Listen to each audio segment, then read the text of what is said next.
Pour ceux qui ont grandi en Argentine dans les années 90, il n'y avait qu'une seule légende à vénérer, Maradona. Des centaines de milliers d'enfants qui jouaient au football dans la rue rêvaient de suivre les traces du plus grand joueur que l'Amérique du Sud ait jamais connu. Pas un n'a réussi, ne serait-ce qu'à l'imiter. Mais l'impensable pourrait bien se produire. Il se pourrait que Lionel Messi soit un jour l'égal de Diego Maradona. Son nom m'inspire la même chose qu'à n'importe quel autre Argentin. Ce que Diego a donné à l'Argentine est incroyable. Et ce qu'il représente en tant que joueur, je pense qu'il n'y aura jamais d'autre joueur comme lui. Et pour être honnête, Maradona est une icône en Argentine. Il est le personnage le plus important du pays. Et évidemment, c'est aussi ce qu'il représente pour moi. Messi, qui joue avant ou ailier pour Barcelone en Liga espagnole, mais aussi en sélection argentine, a démontré qu'il faisait partie du cercle restreint des meilleurs joueurs du monde. Mais ce sont les comparaisons faites avec Maradona qui font le plus parler sur les réseaux sociaux. En fait, le jeu de Messi est la seule chose que les réseaux sociaux peuvent commenter. Pour une star internationale de son acabit, il a très bien su préserver sa vie privée. On ne le voit presque jamais sur les tapis rouges, et les paparazzi n'ont que très rarement réussi à obtenir des clichés de lui et de sa sublime petite amie, Antonella Roccuzzo. Les spéculations concernant la relation entre Messi et Roccuzzo sont changeantes. Au début de l'année 2011, on disait que leur couple battait de l'aile, mais à la fin de la saison, des rumeurs disaient qu'ils envisageaient de se marier.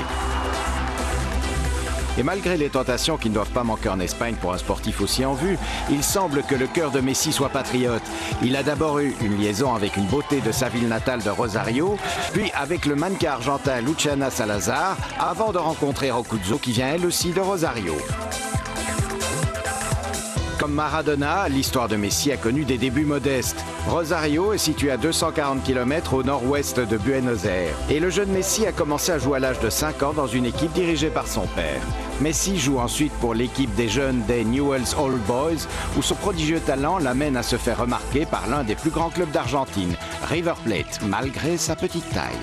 À l'âge de 11 ans, on lui diagnostique une déficience hormonale qui empêche une croissance normale et on annonce à sa famille qu'il aura besoin d'un traitement médical coûteux s'il souhaite réaliser son rêve et devenir footballeur professionnel. J'avais un problème de croissance, une hormone inactive, et j'avais besoin d'un traitement spécial. Tous les soirs, on devait m'injecter une substance qui m'assurait une croissance normale. En vérité, ce n'était pas un handicap pour moi.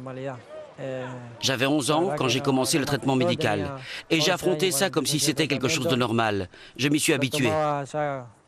Mais ça n'a jamais été un obstacle pour jouer au foot ou pour avoir une vie personnelle normale. Ce qui a fini par devenir un problème, c'est le coût du traitement que River Plate ne souhaitait pas prendre en charge. C'est là qu'entre en scène le FC Barcelone qui a offert payer les 1500 $ mensuels de son traitement s'il acceptait de venir en Espagne. Quitter son pays aussi jeune a été difficile, mais Messi a finalement rejoint le centre de formation du club catalan. Ça a été un changement brutal. On a été confrontés à beaucoup de situations difficiles et beaucoup de gens nous manquaient. Mais j'avais pris ma décision. Quand la famille tout entière s'est réunie pour prendre une décision, ils m'ont demandé si je voulais continuer le traitement ici ou retourner en Argentine. Et je n'avais pas le moindre doute. Je suis venu à Barcelone pour réaliser mon rêve et avec beaucoup de sacrifices, j'y suis parvenu. Aujourd'hui, je suis là grâce à Dieu. Du haut de son 1m70, Messi est devenu un géant du football. Il a joué son premier match avec l'équipe de Barcelone à 16 ans, puis a fait ses débuts en Liga à 17 ans.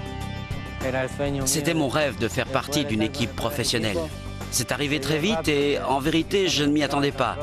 Enfin, pas si vite. Mais c'était vraiment génial. J'ai fait mes débuts et j'ai continué à travailler calmement, comme toujours, mais à travailler dur. Par la suite, j'ai eu d'autres opportunités, mais je suis resté avec l'équipe professionnelle. Chaque moment passé ici est inoubliable. Durant ses 2 premières saisons avec Barcelone, l'équipe a remporté la Liga et il cumule rapidement les récompenses aussi bien pour le collectif qu'en individuel. 3 titres de Champions League en 2006, 2009 et 2011, une médaille d'or olympique pour l'Argentine en 2008 et 3 autres titres de la Liga.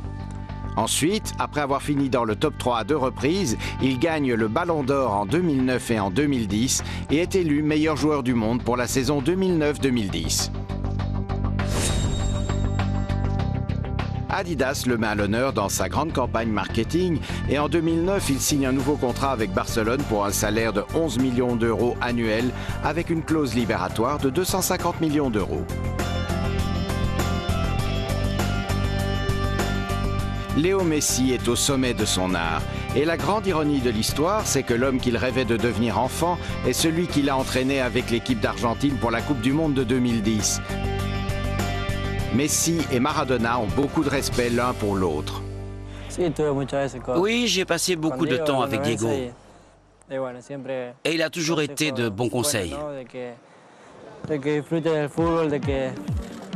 Il m'a dit de prendre du plaisir en jouant, de bien m'intégrer et de profiter de ma carrière professionnelle qui va passer très vite. Il m'a également conseillé pendant la dernière Coupe du Monde et ses conseils sont très précieux pour moi. Ce qui lui permet aussi de retrouver ses racines, c'est la Fondation Léo Messi, une organisation caritative qui amène des enfants malades d'Argentine en Espagne pour recevoir les traitements médicaux dont ils ont besoin. Le but est d'aider les enfants d'Argentine. On a des endroits où ils peuvent manger et vivre avec des médecins pour les aider. Et on essaie d'amener les enfants gravement malades en Espagne pour qu'ils soient opérés et soignés ici, si ce n'est pas faisable en Argentine. On essaie constamment d'aider les enfants des rues qui ne possèdent rien. Et en Argentine, ils sont assez nombreux.